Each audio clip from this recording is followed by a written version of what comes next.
Ladies and gentlemen, today we are going to discuss origin and evolution of democracy in Northern Europe. In the last session, we have talked about the origin and evolution of democracy in Southern Europe. In other words, Greece, Rome, and Italy. The systems of popular government in Greece, Rome, and Italy all lacked several of the crucial characteristics of modern representative government.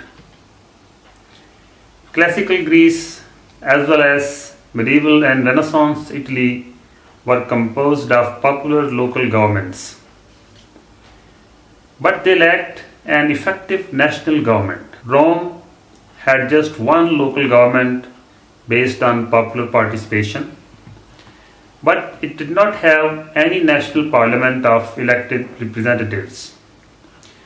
From today's perspective, absent from all these systems were at least three basic political institutions: a national parliament, elected representatives, and popularly chosen local governments that were ultimately subordinate to the national government. In other words, national parliaments were absent, elected representatives were not there, and there were no chosen local governments.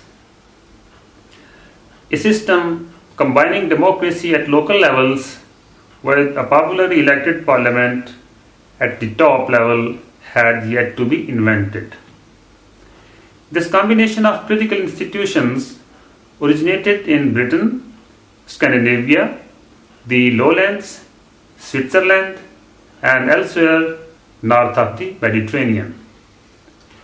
The patterns of political development diverged widely among these regions. A highly simplified version would look something like this. In various localities, freemen and nobles would begin to participate directly in local governments, in local assemblies. To these were added regional and national assemblies. These assemblies consisted of representatives. Some or all of these representatives would come to be elected.